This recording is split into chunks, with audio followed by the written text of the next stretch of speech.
This is intended for mature audiences only, so please use discretion when listening.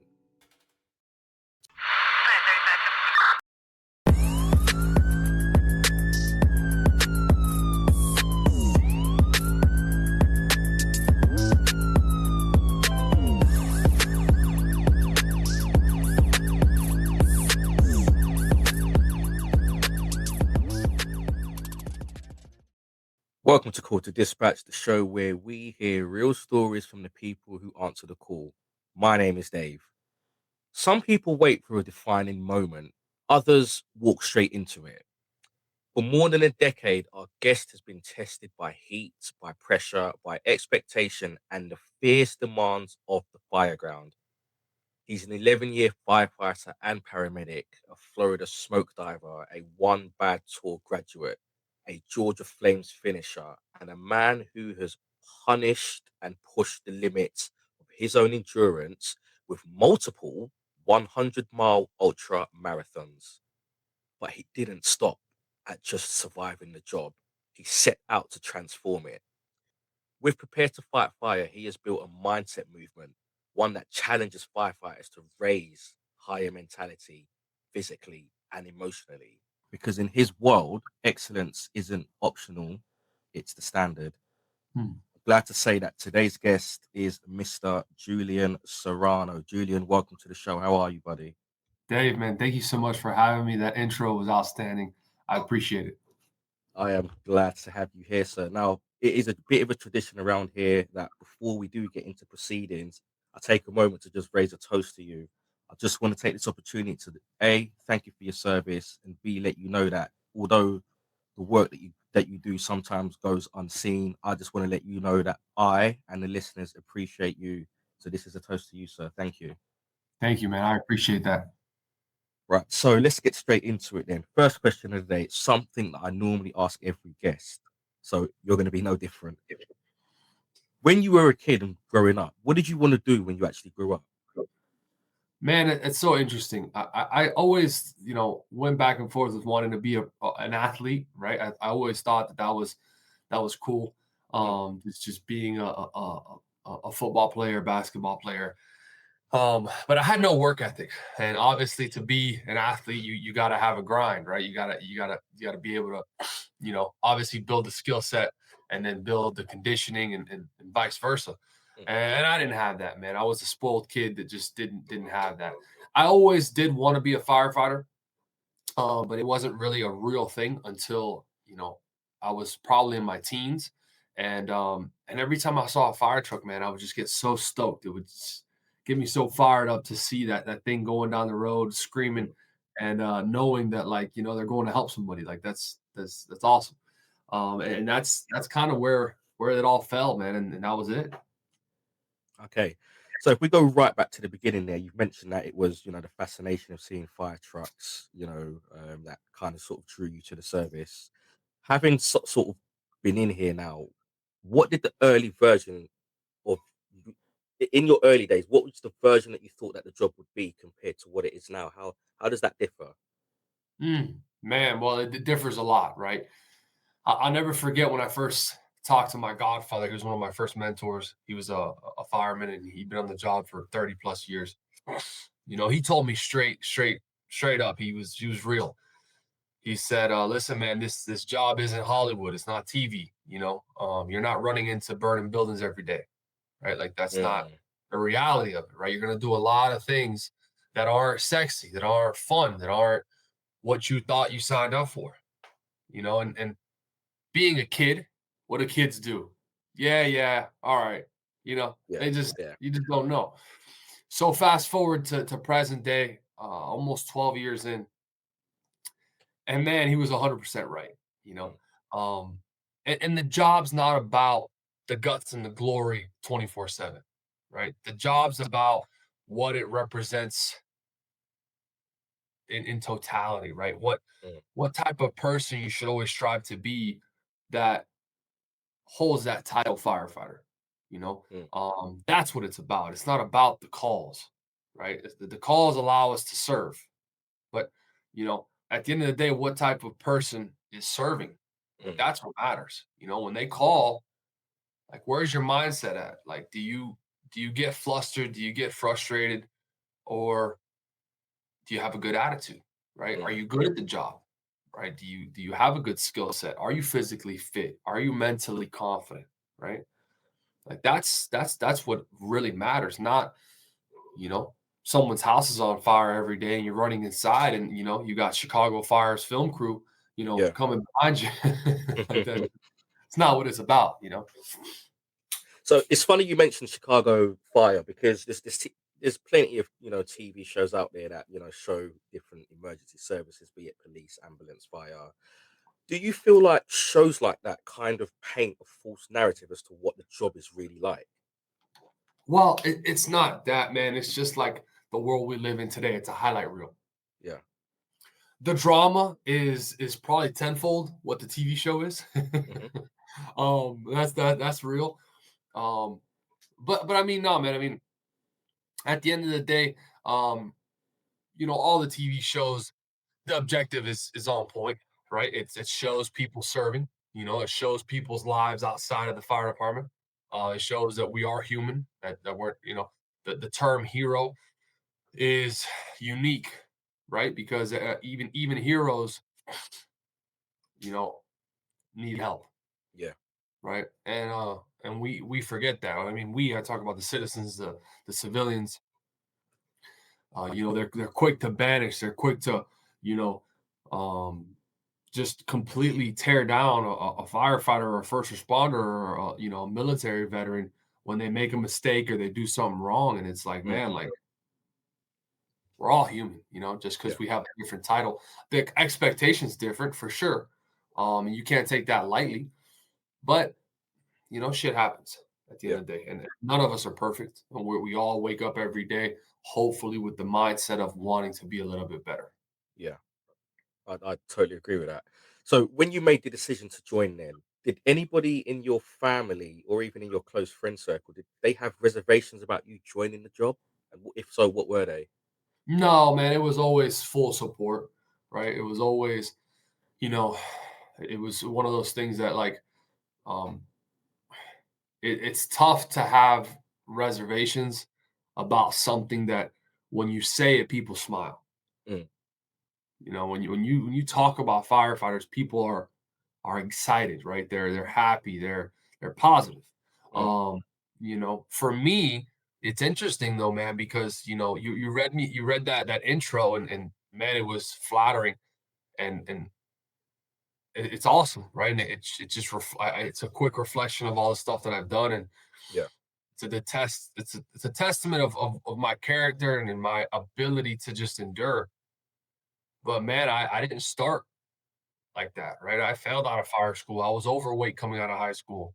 Yeah. I was mentally weak, right? My leadership was null. There was nothing. I wasn't leading myself, right? Yeah. So, and like I told you about earlier when we talked about, what it means to be a firefighter, like it's who the firefighter is, not what the firefighter does. We're all trained. Everybody's trained. Everybody understands the fundamental basics of firefighting, the fundamental basics of emergency medicine, right?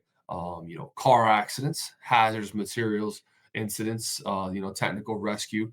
Um, that's a common practice across the world, right? No matter from here to Asia, Asia to Australia, Mhm. someone's having chest pain, brother, you're gonna give them aspirin. Yeah. You know, Yeah. like Yeah. that's the start. If a house is on fire, you best believe someone's gonna go in there with a hose and someone's gonna go in there and search it. That's just gonna happen. Yeah. If someone's trapped in a car, they're gonna get cut out. I mean, that's just the bottom line. So, what really matters is the person. The person showing up and the character the person has. Yeah. I hope that makes sense, Dave. Yeah, no, that does make sense, and it's something where I think a lot of the times the general public and even people that may be in the service themselves, I think that's something that they perhaps can gloss over or perhaps even miss altogether. That it's about the person doing the role because yes, it's a role that is for the most part viewed in a positive manner, but the role isn't what should be defining or defining the person. It's the person that is defining themselves, and it's down to their character and their test of strength and all of that sort of stuff that comes, the resilience and all of that because of the things that they see on a daily basis. So it's about the person, it's not about the road itself. So no, I Mm, completely agree with that. I completely agree with that. absolutely. So let's go back to your first day then. Do you remember what your first day was like, or even the very first job that you attended? Yeah, absolutely. So I got hired super young, Dave. I got hired at the age of 19, right? Mm, So I was green behind the ears in life. And professionally, I had no experience. I didn't go to college. Um, so it was unique, man. I just didn't know anything. And at the end of the day, you're coming into a grown man's career, right? mm, And for my women out there, they understand where I'm coming from because there also is grown women in this career as well.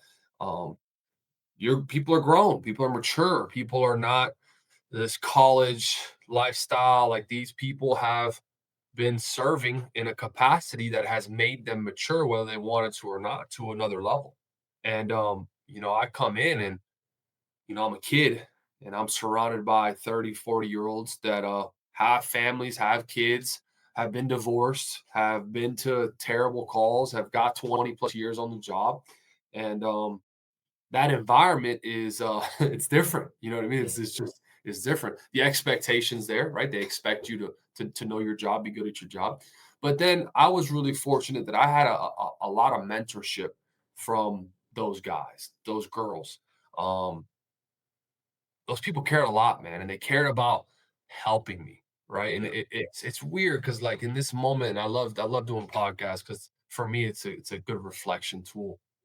Um, I really just realized how much people gave me, right? How much of their time, how much of their wisdom, how much of their guidance people poured into me, not really knowing me from Adam, right? mm, And I didn't owe them anything, they didn't owe me anything, right? And it's just a part of what the job is, and it should always be is giving back to complete strangers so that they have a better path than you did, you know. yeah, Um, and man, but back to your question, the first day, man, it was rough. It was rough. I was nervous. I didn't really know what I was doing, obviously, and I had no experience. Went to school, got the training, um, but yeah, it was one of those things, man. Like we had a busy shift, ran a lot of calls, and it was 4 in the morning. We got a call come in as a cardiac arrest. Get there, the guy's dead as could be. He's stuck between the toilet and the wall, and I never forget. I've had a moment where I froze, right? And mm, it was just, middle of the night. We ran calls all night, so I was exhausted. I never experienced that, and I just couldn't believe this dude was dead. Right, it's my first call where we ran on a dead guy, and I remember vividly the driver yelling at me like, "Hey, I need your help," and like I wasn't listening. I was like in a trance, mm, and I like froze. And he's like, "Hey, man, I need your help," and then I came to it, and then I jumped in and we grabbed him out of there and did our thing and tried to bring him back. Um, But yeah, like that was a moment that next morning when I got off shift and I'm driving home, I was like, man, this is a real deal. Like this isn't I don't work at a corporation. I don't work in a I just it hit me that this is life and death, like and it was simple, it was silly, it was as it was a medical call. It wasn't like, me mm, trapped in a fire or anything like that. But nonetheless, it just showed me the level of severity um of the type of work that I partake in, and how important that was. A really defining moment of how important it was for me to be prepared, yeah. right? And for me to be ready physically and have the right skill set, um, because it matters. And yeah, man. So the first day was interesting, and but it was a great day. Was that the first time you'd seen a dead body? Yeah. Yeah, yeah, yeah. Hmm. So you've completed two full fire department probations. What was that like, sort of mentally and emotionally for you? Man, it's interesting. You have to really understand what the purpose of probation is, and really what environment you're coming into. Mm. I'll be honest, man. Both of them, I didn't do too well in. Yeah. And it's because I didn't understand what it was intended for and how to pass the test is a good way to say it until after the fact of seeing other people make mistakes like I did. And then I had that aha moment. And let me put it to you like this, right? If a complete stranger were to come in on Christmas Day to your house and you got your whole family there, you're opening gifts. How loving and caring are you going to be with this complete stranger, Not very. right? So you have to understand that for anybody listening, when you're new, first of all, don't take things personal. People don't know you. Yeah. Second of all, you need to build and earn the respect and the trust and the friendship, not expecting, right? And the Mm. problem is that we get this rah brotherhood preach and talk, and it's there, and it's strong, it's powerful, but it's earned, right? And I failed at this, right? I'll be the first to admit it. I was the first time I was better because I was so green and I was so new. The second time I came in with experience, and that was bad because it limited my room for growth. I was Mm. like, man, I already know what I'm doing. And that's a terrible mindset. You should always have the mindset of being a student and learning, right? I can always learn. No matter how long you've been doing something, you can always learn something from anybody. Mm. So with both of the experiences, at the end of the day, you have to realize that it doesn't matter what you know. It doesn't matter how old you are. What matters is that you have a good attitude, you listen, and you take everything one step at a time. And that's Mm. it, right? Don't speak. You, you got no room to speak. People really care about how long you've been serving and specifically serving that department. They don't care what past history you have. They want to know how long you've been there, right? Mm. And if you haven't been there, at the end of the day, you know your opinions don't matter. Now, don't misconstrue opinions with questions. They're very different. Okay, opinions are what you think about things. Questions are learning about the job, Mm. right? So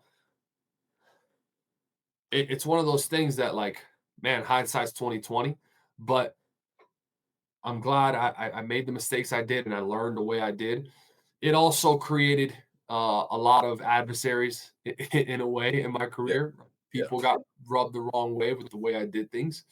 And you know what, man? That's life. All I can do is learn from it and be better. Yeah. Okay. Now, admittedly, you had like a sort of rough start to your career where you maybe weren't as disciplined as you are today. So today, you're known for your discipline and your ability to stay committed to long term growth. Where does that drive come from? Because it doesn't sound as if you were sort of born with it. It kind of just where did it come from? Yeah.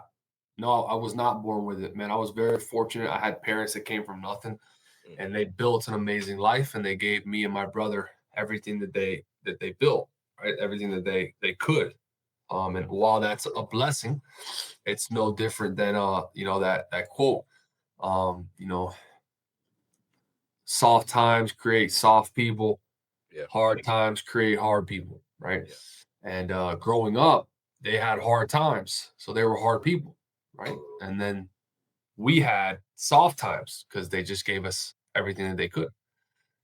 With that being said, in that quote, every human being makes decisions every day, Mhm. right? And one day I woke up and made the decision to never be average again, to understand very clearly that there's two roads in this life. One that's comfortable and one that's going to make you fulfilled, that's going to make you proud, that's going to make you all of these things that we're supposed to be. With those feelings and with those things that you're supposed to be come with a price, come with a level of sacrifice, come with a level of pain, suffering, discomfort, failure. I didn't see those I just saw the growth, and mm, I picked growth every time. There was no longer 2 roads anymore. There was 1 road, and that was growth. And if it wasn't growth, I found where the growth was, right? I didn't even look for any other road. And then I just started building it from there, man. And I just got hungrier and hungrier and hungrier. And now, 12 years in, I'm the hungriest I've ever been, to be honest with you. mm, And it's one of those things that I have a potential that I want to meet. And to meet that potential, I told my buddy yesterday, and it was a joke, but I'm serious. Like, if you were going where I was going, you'd be motivated too, you know? And it's true, man. Where I want to go, it's very specific, and it's a very intentional place. And mm, it's gonna take the right motivation, the right commitment, the right sacrifice. And I'm not stopping till I get there. Right. So that is what's required of me to be committed, right? Like, it's not the how, it's the why, right? Anybody can figure out how to do something in today's age, man. The internet, AI, the mm, how is simple, right? Pick something that you like, type it into AI, it'll tell you exactly how to be ultra successful at it. mm. But why are you doing it? Because the why is what will sustain the effort necessary to be successful long term. Yeah. Without it, you're going to burn out, you're going to get unmotivated, you're going to get uncommitted, you're going to be inconsistent, and then it'll just be, hey, whatever happened to that thing you wanted to do, you know? Mm, And it's like, yeah, I don't really know, man. It's like, oh, like, man, it's so sad. I know somebody, a buddy of mine, he's hilarious, right? He's super funny. And he started an Instagram where he would make skits, mm. and he grew a good following up to like 30,000 followers. Oh, wow. Okay. And then he just stopped, bro. And life got a hold of him. He just priorities shifted and just stopped. And it's probably been about 4 years. And I saw him the other day, and I'm like, man, why'd you stop? He's like, I don't know, man. And like I kind of, ended the conversation. And in my head, I'm thinking, I'm like, man, what if he never stopped? Yeah. You know? If he just carried on going. And that's life. Most people stop. Most people, you know, give up. Call it what you want. Stop Yeah. making progress, right? Yeah. And so for me, um, I'm well aware of where I want to go. The only way I won't get there is if I stop. As if you stop. Yeah. You know what I find puzzling about or fascinating about the story you just told about your buddy is that most people quit when they don't see the results that they were hoping to see come as quickly, you know. But for Mm, him to get to, like 30,000 followers, that is a level of success that most people on Instagram or any social media platform will probably never reach that level of following anyway. You know, I'd be proud to, I'd kill to reach 30K, but he got to that level and then life took over and then he just stopped. So it wasn't a case of him not seeing the fruits of his labor because he clearly was, but something else got in the way, got on top of him, and then he just stopped. yeah, whether it's judgment, whether it's I don't know, man. I don't know. Yeah. I know this, Dave. You have to be very protective of what you want to do in this life, Mm, because if you expect the world to support you, you're gonna be let down. You really yeah. are, man. Yeah. You know, Yeah. it's a travesty, and I say it all the time. It doesn't make any sense, and it goes to show how negative adults are. When you're a kid, everybody asks you like, "Hey, what do you want to be?"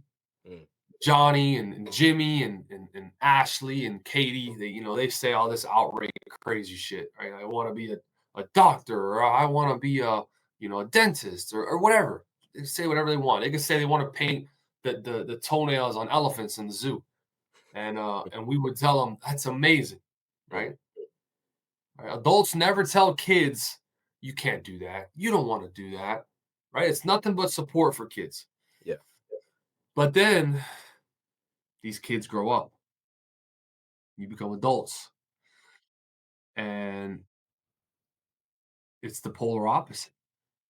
It's judgment. Mhm. It's let me put my past life experiences on your positive outlook, Mm. and let me drown your dream. That's just the reality of it, man. Very few people, I would have to say only ultra successful people will empower people who want to change and be better. Yeah. And those are very far and few between, you know. Yeah. Ask yourself, if I told the closest people in my life right now that I'm going to change my life entirely and do something completely different, who's actually going to say, "Hey man, do it." Like, I believe in you. Mm. Very few people. Even your closest even your closest friends, they may say they believe in you, man, as soon as they walk away. Man, this is crazy. I don't know what's gonna happen here, right? Yeah. But for anybody listening, that's the crazy part about life is here's the secret. You don't need anybody's belief. You don't need anybody's approval. All you have to do is believe. Mm. That's it, man. If you believe in anything and you're willing to work long enough, hard enough, you'll get there, Yeah. right? 100%. Is there a moment throughout your career where you felt your grit and your determination and your test of will was truly, truly tested? Whether it was a call or a training or just something. Mm. Man, yeah, absolutely, Dave. No, I'll go a step further. There came a point in my career, well, where I was juggling too much, and I made some mistakes with scheduling time at work and vacation with work hours, and I put myself in a predicament where, man, I almost got terminated. Okay. Yeah, I almost got terminated and lost my career. And so throughout that time, preparing to fight fire was building, and we had a lot of momentum, and we were in a good space. And I was put in a position where my lack of scheduling and my lack of really prioritizing things in the right manner almost cost me, Mm. my career. And so in that time, I thank God every day I went through that because I was able to recalibrate and number one, realize who my friends really were, right? Who my true brothers and sisters were that I work with. Number two, grow so much mentally and do a lot of reflecting on what I was doing, how I was doing it, and how I could do it better while still prioritizing the things that needed top Yeah. attention, you know? Yeah. Um, so through that time, man, like it was the hardest time of my life so far. I mean, so much critique, so much negativity, so much, you know, just it was rough, man. It was a tough time, and through the ashes, I came out, and I used the analogy, um, I just completely made a mess of my life, Mm. and I had to take the time to clean it, right? And it wasn't one of those things where it was a quick mop up, man. I had to pick up trash. I had to blow the leaves off the street. I had to come in here with a machine to clean the roads. Like Mm. I had to repaint the road. I mean, it was a lot of maintenance that I'm still cleaning up, right? Um, but this taught me so much about life, right? So while it was one of those things that I'm least proud of, what I am proud of, and back to your question, is how I've been able to still maintain a positive mindset, still been able to be consistent, still been able to endure it all and never place blame on anyone except myself, Yeah. right? And completely take ownership on what happened, why it happened, and how I can be better because of it happening. Yeah. Yeah. Let's talk about your elite training and some of the special programs that you've done. We'll start with the Florida Smoke Diver. So you've completed that program, and it's one of the toughest in the country. Can you tell our listeners what that involves and what makes it so brutal? Mm. Yeah, man. So it's something near and dear to my heart. Truly, like it's something that makes me who I am. It drives my passion. It daily fuels my motivation. Mhm. Just carrying the title, there's an expectation to that. When you walk into a room in our profession, and people know this, um, it's a requirement that you bring the physicality. It's a requirement that you bring the energy. It's a Mhm. requirement that you bring the skill set. It's a requirement that you bring other people to become better. That you're there, right? Um, but man, to get specific with it, at the end of the day, it's a test, right? The program, is a test of a firefighter's will, a firefighter's fitness, a firefighter's mindset, um, decision making, right? All of these things in conditions and environments and situations that are brutal. Yeah, It's yeah, to keep it simply and vague enough to where I would never disclose anything. It's a test, and like any test, if you're not prepared, you're not going to do well. mm.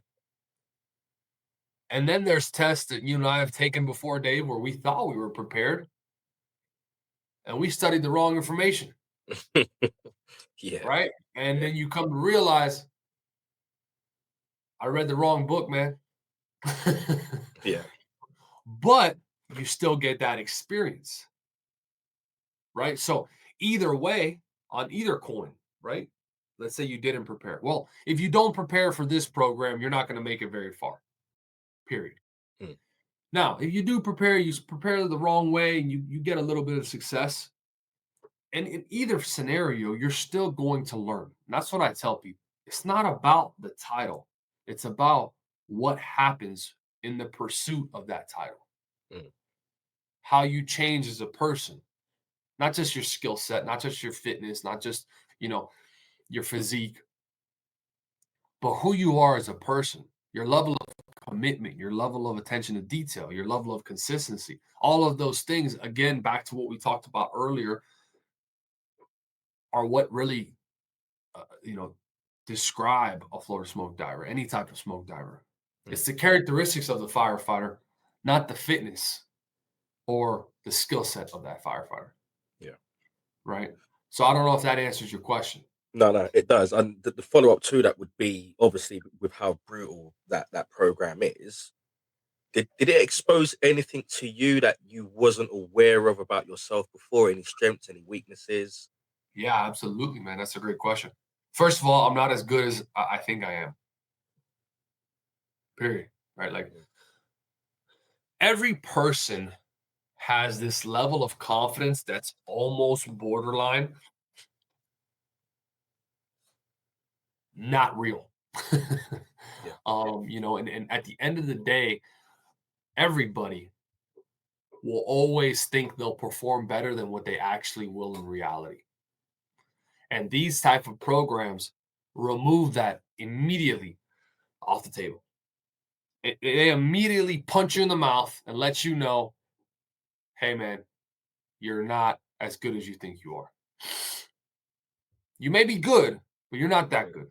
mm, So that level of humbleness, that immediately, check to the ego, what that does, man, is it grounds you and it makes you realize how much room for growth there actually is. mm, Right? Because if you're the type of person that always thinks that he's the best, that he's good, he's got it, and these are things that I have, but you don't have also the experience of being put in the situation of these classes where you've been pushed so far, you know there's still another level. You know there's still a better way to do things. You know that there's still, you know, another way. Man, it's tough. It's tough. It's really tough. So I think that's the biggest thing, man, is like understanding, like, man, like you're not that good, and there's always room for growth. mm. And being pushed to the brink in these classes really makes that connection and it sticks, right? And you never forget it. So the best people in the world in any profession are very, very keen to understanding that they may be good, but there's always room to be better, you know? Yeah. Basically, the mindset is you never arrive, right? There's never a point where you can say, like, I'm good enough, you know? It sounds to me as if this program is more of a mental battle than it is physical. Yeah, 1000%. Yeah. Absolutely. Yeah. The program physically requires you to be fit, period. If you're not fit, you don't stand a chance, right? What does fit mean? You got to be able to run. You got to be able to do push-ups. You got to be able to do sit-ups. You got to have a good conditioning base. You got to have a good base in your gear, right? Be acclimated to what it feels like to be in your gear for hours on end. You Mm, got to be very comfortable with air consumption, understanding, how when you're on air, how do you react when you're doing work on air? How can you control your breathing? Um, how do you breathe when you're doing a high capacity work demand versus a low capacity work demand. mm, These are all things that need to be, fine tuned and really calibrated. Now, that's probably 10, 15%. So we're looking at 85% of mindset, right? And what does that mean? That means more often than not, you're going to be put in situations where if you're not able to focus and break down whatever it is that you're doing to the bit by bit approach and little progress, little steps, you don't stand a chance. mm, And the mental fatigue is way heavier than the physical fatigue because the mental fatigue is constant. Everything you're doing, man, you're being tested mentally, right? And just like, we talk about energy expenditure physically, that's also a thing for your mental, right? mm, You get mentally tired, you get mentally weak. And that's when the program really tests you to see, can you still hold yourself together when you are tired, mm, right? Um, and still make it happen, because that's what the purpose is. It's like, okay, when all things go wrong, can you still make things right? And really, when we talk about making things right in this environment, it's helping your crew, right, in a bad situation mm. or yourself, right? You maybe put yourself in a bad situation. So I hope that answers your question, Dave. Yeah, it definitely does. Let's talk about your other programs that you've done, the One Bad Tour and then the Georgia Flame. So correct me if I'm wrong. I believe the One Bad Tour, it's a 24-hour endurance competition for firefighters that test your physical and mental limits. And the Georgia Flames program is another mentally and physically intensive training, I believe. What separates these programs from traditional fire department training? I would say, number one is the level of instruction. Mhm, From a whole, the level of instruction at both the programs are top tier. And what I mean by top tier is the people that are teaching these programs are all people who walk the walk and talk the talk, right? So they are people that are not going to ask you to do something they can't do themselves. mm, And they are people that, really just detest mediocrity across the board. So with those two things of people that are true in their craft teaching and people that have a high level of character, that level of instruction through these classes is so unique and special that it makes the experience very different, mm, right? Usually when you talk about a class being taught in the fire department or in any profession environment, it's very rare that everybody teaching or everybody a part of that class is 100% full tilt ready to rock and roll, right? You may have the main speaker that's really like positive and motivated, or you may have one instructor that's, unique, but to have everybody rocking and rolling, mm, you're going to have a different experience, So both of the classes were outstanding, phenomenal. One of them is ran by a good friend of mine, which is Basil, and then the other one is ran by a group of people up in North Georgia. Um, and again, they are programs that are going to test you physically and mentally, right? So there comes a point where you have to understand the objectives of being a firefighter. Tactically, you need to know what you're doing, depending on what unit you're on, depending on what conditions look like, what type of building you're going to. All of that stuff is necessary, right? Now, on the other side, what type of firefighter is going to those different buildings? What type of firefighter is responding on different units? And when we split the difference of being tactically sound versus being personally sound, they're very different. And they need to both be very, very high, Mm, right? And I think there's a disconnect in our line of work, I think across the world, where we have a lot of professionally sound people, but they're not so much personally sound. And what I mean by that is they know what they can do and they know what their limits are. mm, A lot of people don't. A lot of people think, right? I think I can do that. Or that false level of confidence. I know I can do that. From what experience do you know mm, you can do that? mm, You know? So for me, I've always been the type of person where I don't want to think. I want to get hit in the mouth and I want to know how I react, right? Those programs, one was 24 hours and the other one was 48 hours. They showed me exactly who I was when I get tired physically and mentally, right? I'm human. I get weak and I need to know that when I'm tired like that, that I need to be very careful with my thought process because it can get very negative. mm. How would I learn that if I didn't put myself in those environments? That's very true. At the end of the day, the fire department, you may run 4 or 5 calls after midnight. You may be up all night, but those calls aren't demanding the physical capacity that these classes are, right? You're not running 4 or 5 fires, at night. Like that's just not a real thing. It could happen, right? But it's rare, right? Mm, And so putting yourself in these classes where the mental and the physical fatigue are there, man, you're going to learn so much about yourself that is absolutely necessary for your future, um, in this job and personally, man, and personally, right? I've yeah. always been, the one that wants to know. I want to know. I don't want to guess. I don't want to act a certain way and not know like what I'm capable of. Mm. Is it fair to say then that these programs, as well as the two ultra marathons that you have run, which most people, let alone most firefighters, would just never attempt to do that. You've done two of them. Is it fair to say that these programs like that um they kind of push you beyond the limits of what you would get in the day to day job of being a firefighter? Yeah, of course. Yeah, Yeah, of course. Yeah, that it's a controlled environment that you that it would be hard pressed for you to push alone.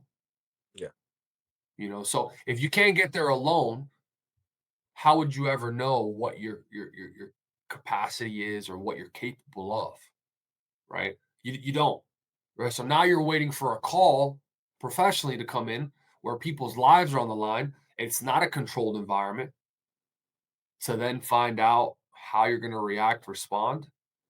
That doesn't sit well with me, never has. mm, So I've always done my best to push myself personally, put myself in positions and situations where I'm going to find out before we get to that spot. So that when it's 2 in the morning and we're on the worst call we've ever experienced, right? The 9/11 of the next, fire department response. I don't have questions across my head of, man, what can I really do here? How far can I go? Am I ready for this? Right? I've gone to programs and I've pushed myself so hard and I have those answers. I'm not nervous about that, mm, Now in that endeavor, I've obviously reached a lot of failure. I've obviously had a lot of doubt. I've had a lot of, you know, just uncertain moments.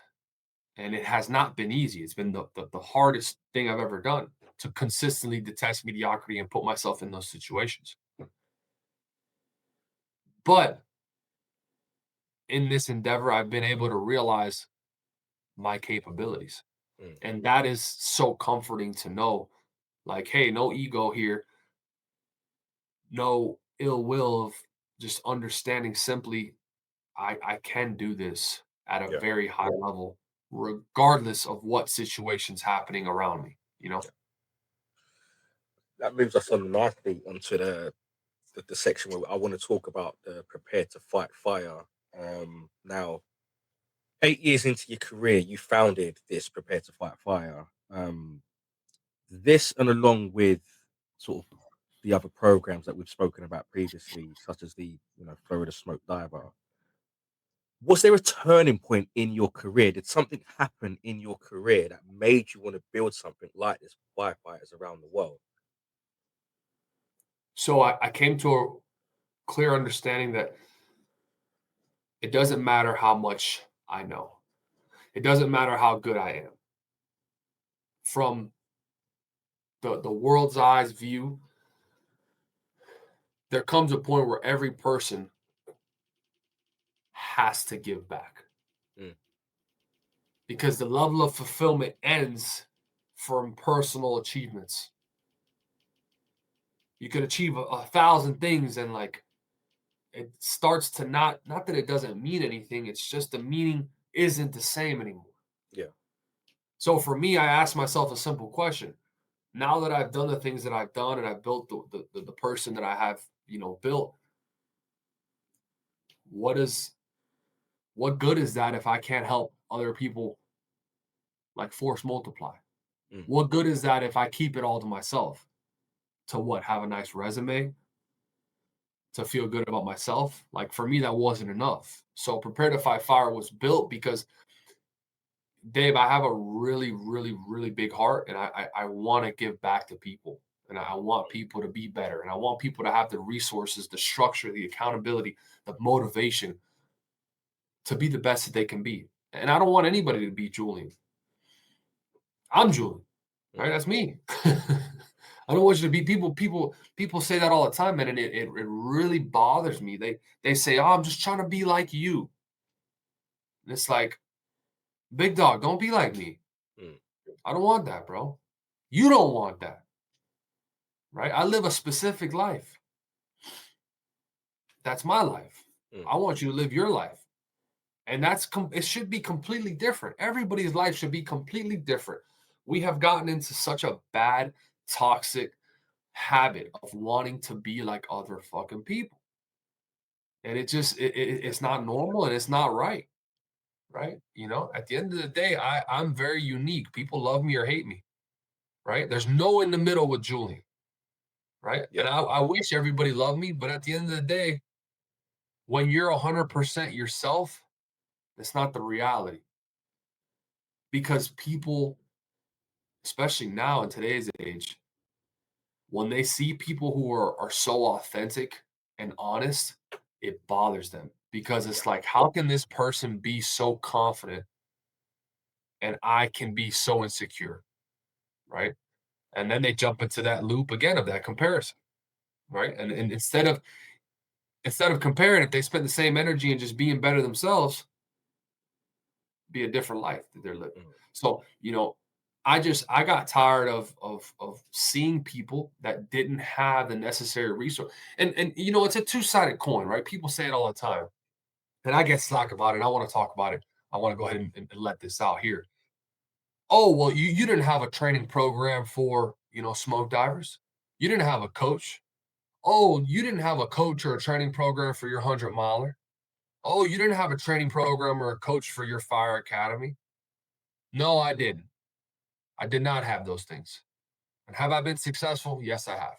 mm, But if there was something like that, you better believe I would have invested to become the best that I can be mm. and not do the unnecessary things out of the pure fact of saying, I want to do it on my own. Yeah, Like that's ignorant. To say I want to do it on my own is ignorant. right? Like at the end of the day, you have to do the work.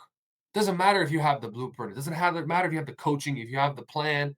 That stuff's all great. You still have to do the work. Yeah. You still have to push yourself mentally on your own, physically.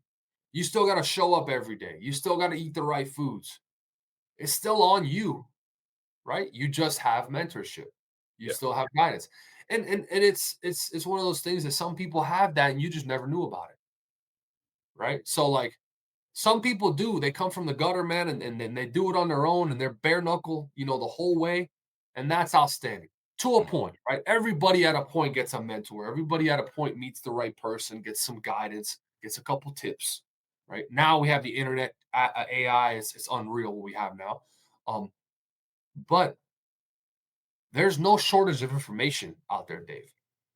What the shortage is at this point is application. Yeah. It's consistency.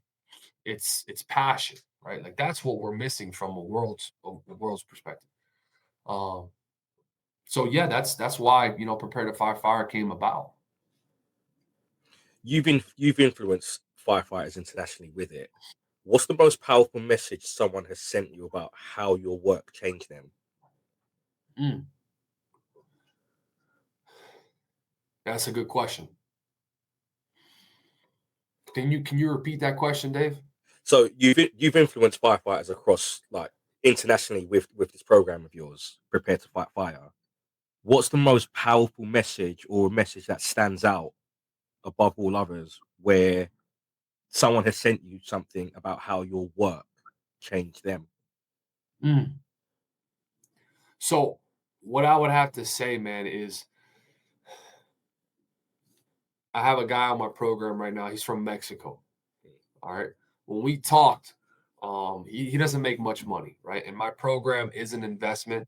It is something that, is not cheap. And this guy told me something that I'll never forget. He said, Julian, I never thought I would meet a person that could motivate me, not by your words, because he speaks Spanish and all my content's in English, but by your energy. And I found that to be so positive and so unique. And I'm like, man, that's outstanding, right? Like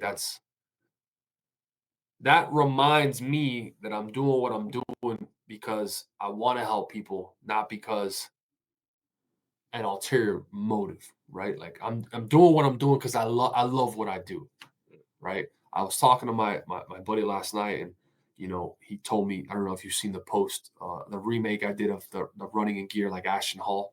Yeah. I'm like the camera, and he's like, man, you look so effortless in full bunker gear. And I looked at him and I'm like,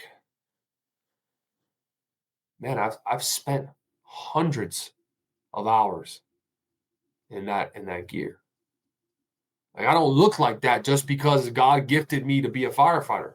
Mm, That's not what happened, bro. That's I promise that's not what happened.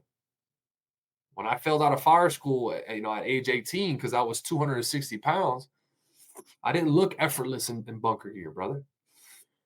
You know, yeah. but people are very picky about what they want to see. And most people don't want to see the grind, man. They want to see the show. Mm, Think about it. You go to New York, you go to the biggest city in the world, London, you go to any big city, you go see a show. How many times did those people rehearse for that show? mhm. Were you there? Did you check in? Did you see any of No, man, nobody sees that stuff, right? Look at professional football teams, basketball teams, any soccer team, any club. Anybody watching practice? Nobody's watching practice. No. Most people don't even watch the regular season. Most people don't even tune into the playoffs. So, what in your crazy mind makes you think that people are actually going to see you grinding and appreciate it or support it? It Mm, ain't going to happen. Right. So, I had that realization probably 4 or 5 years ago. And I don't do it for that. And that's the beauty about it. Right. But you have to be very keen to knowing that it's not there, man, and don't expect it because it's a lonely road.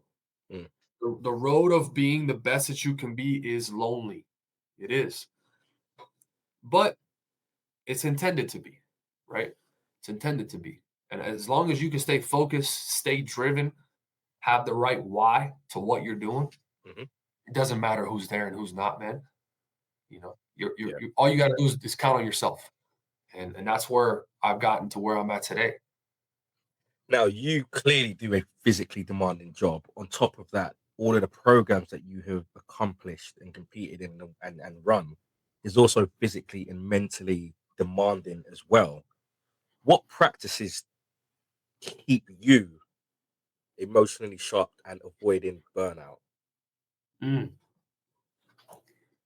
So the practices specifically would just have to be how I live my life, how I go about every day. Consistency, man. I practice in breath work. I practice in my sleep is paramount, right? Like I make sure that I'm rested. Mhm. I know I can only burn for so long on 3 to 5 hours of sleep. And at the level, that's the thing too, is people have to understand this. I'm all about sustainability, man. You may make massive strides in a year or two. And I pay attention. I don't compare, but I pay attention to competitors. I pay attention to people in my field, market research, my friends, right? And I see what's going on, but I also know what I have to do to stay present, consistent, healthy, and driven for the next 30 years. Mm, Are they going to be on that path for 30 years? We'll see, mm, right? So I know for me that at the end of the day, output is extremely important. You got to work hard. Have to. Now, the hard work also has to be consistent, has to be intentional, and it has to be, coupled with the right recovery mm, physically, the right resets mentally. And for me, I've been able to practice the things that I like to do, man. I like to run, right? That's a reset for me. I like to, take 3 4 hours and just hit the sauna, hit the ice bath, mm. and just disconnect, right? There's some days where I just make my post on socials. I disconnect from the social world for 6 to 8 hours. So I may not be on this grind 24/7, but I have to also remember that I am a firefighter, man. And like, you know, people love to compare it to the Jockos and the Goggins and you name the person. It's like, hey, brother, Jocko didn't run 5 calls after midnight last night. His watch says 4 a.m. That's fine, bro. But he didn't run 5 calls. Mm, David Goggins, same thing, man. He's not on this shift schedule. And shout out to the people that are on the shift schedule. It's very unique.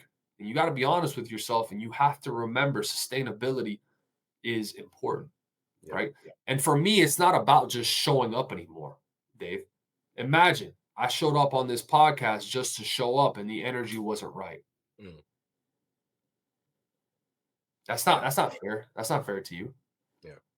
So for me, it's like, do I grind 100% every day and I'm half of a shell of a human being? I can't do that. I got people that depend on me. I got people that need my coaching, my advice, my mentorship. I got podcasts to make. I got content to make. How Mm, do I show up on that if I'm a shell? I'm not working behind a computer screen, bro, where I can just numb away and just hammer, and it doesn't matter what my mental looks like. I mm, have to be sharp. yeah. Right? And it's tough. It's not easy, man. It's not easy. Like, speaking of 5 after midnight, we had a rough night last night. And today I had to get my mind right coming on this podcast because I wanted to give you the best that you could get, Yeah. you know. So I hope that answers your question. It does, and I appreciate that greatly. Speaking of your career, in all your years in service, has there been a moment where you genuinely feared for your safety or for that of a colleague? Hmm. Man, it's tough because there's a couple different scenarios that I can think of, but everything ended up being okay. So it didn't get to the point where it wasn't. And so I think it's tough to answer that question, Mm, because in both the scenarios that I can think of, you know, I was around good people that had the personnel been different, we would we have been having a different conversation. mm, But the people I was with, we were able to mitigate and figure things out. So yeah, it never got to the point where it was that hairy, if that makes sense. yeah, yeah, And I think also in part it has a lot to do with my preparation, um, my awareness, and you know, the only one that I can really think of is if we had a car that sat on the highway, and you know, me and a guy were setting out cones, and we almost got hit by a car. uh, Um, but even that was, prevented because of us being on our toes. And I saw it, he saw it. We looked at each other. We both said, like, watch out. We stepped out of the way. The car, ran over the cone. Um, but yeah, aside from that, man, I think your level of training makes a huge difference on that. Your level of mental, right? Like, mm, again, it all comes back to being focused, being clocked in, paying attention. Um, you have to in this career. It's not a job that you could just mindlessly show up and just go about things and do the mundane tasks.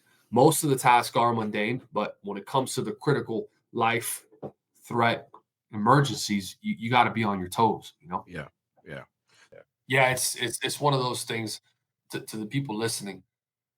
You you got to clock in when you get to work, man. This job is not a game. And mm, I get you have things going on outside of life, and I get that you think you're a hero, a superhero. But your attention to detail in this career could literally save your life, yeah.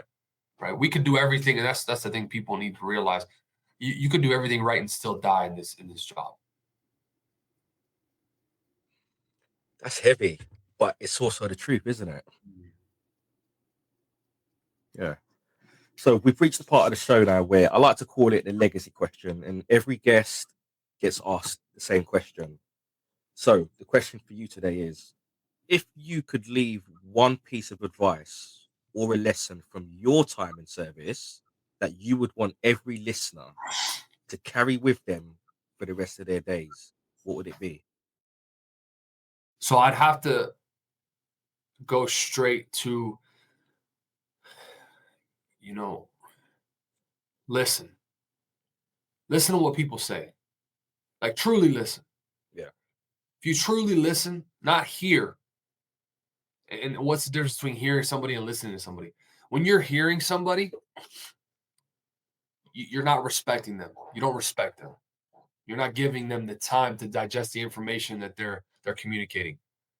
But when you listen to somebody, you're actually interpreting the words that they're delivering yeah, and then seeing how you can use that information for the future. If you do this practice, and you keep your mouth shut more than you listen, you'll come to realize the difference between the people who run their mouth and the people who are full of wisdom, guidance, and passion. yeah, Because the people that speak with substance speak with purpose. And the people who don't usually just talk a lot of shit. And we're in a profession where majority of the time that is the case. yeah, Now, with this information, you need to apply deliberate action, because information without action is just information. And like I told you earlier, Dave, we're in a unique situation in the world right now. We are inundated with information, but we are lacking severely the application of that and the consistency. yeah. And that's what's going to make a difference. I completely agree with everything you've said there, Julian. I think that is a powerful, powerful, powerful message, and it's something that I believe the listeners will take away with them because I've sat here and I've heard you say that, and I heard you say it before actually, but hearing you say it this time, it hit home a little bit more in that the information is out there for everybody, but it's the application that is lacking because we live in an age where it's instant gratification. It's the TikTokification of people's minds where they want the results now, now, now, now, now, and nobody's really willing to sort of take the information in slowly and apply it over a period of time, and that takes real grit, real motivation, and real determination. So yeah, I wholeheartedly agree with everything you've just said there. Yeah, man. I mean, it's a lesson that I've learned the hard way, and then if I could go back in time, I would apply that advice to my approach to life. Yeah, Um, because man, it's talk is cheap. It's a saying that's been around for a long time, man. Talk is cheap, right? Let me see what you can do, yeah, right? It's yeah, not about what you know, what can you do with the information, right? Some people take it and run, and some people never listened in the first place and never apply action, right? yeah, So most people hear things, but very few people listen. yeah. I wholeheartedly agree with that. Before we end the show, do you want to give our listeners an opportunity to, tell them where they can follow you on socials? I know your program, um, Prepare to Fight Fire, as well, is out there. Do you want to give the listeners any information on where they can find you? Yeah, guys. So I'm consistently posting every day on Prepare to Fight Fire on Instagram, Facebook, and TikTok. All right. So any questions you guys ever have, shoot me a message. I run all the accounts. I'll get back to you. I get back to everybody. My DMs every day are cleared out. So that's the best place to find me. If you have any personal questions that you want to get to me, you can get me, on the email as well at prepare2fightfire@gmail.com. And we got the podcast. So Prepare to Fight Fire podcast is another resource for firefighters out there, firefighters in training. Got about 63 episodes up so far. So we've been hammering away at that. And man, Dave, thank you. It's been an honor. It's been a pleasure. I appreciate the time. And thank you for this opportunity. It means a lot to me. I appreciate you coming on, and it means a lot to me to have you as well, Julian. Thank you very much. Absolutely. Some stories don't just inspire you, they challenge you. And today, Julian's story did exactly that. To Julian, thank you for the honesty and the vulnerability, and for the reminder that excellence is not a moment, it's a choice you make every single day. Your journey through the fire service, through elite training, through pain, endurance, and personal evolution shows us what it truly means to raise the standard, not just for yourself, but for everyone who stands beside you. Your mission with Prepare to Fight Fire is bigger than fitness, it's bigger than mindset, it's bigger than training. It's about creating a culture where firefighters are allowed to grow, to struggle, to rebuild, and to become the strongest version of themselves mentally, physically, and emotionally. That kind of leadership doesn't require rank, it requires heart. And to our listeners, if this episode stirred something in you, don't ignore it. Maybe it's a reminder to take that first step. Maybe it's a push to expect more of yourself. Or maybe it's the understanding that the person you become off the fire ground is just as important as who you are on it. Until next time, stay curious, keep listening, and honor those who serve by hearing their stories. This is Call to Dispatch. Thank you for listening.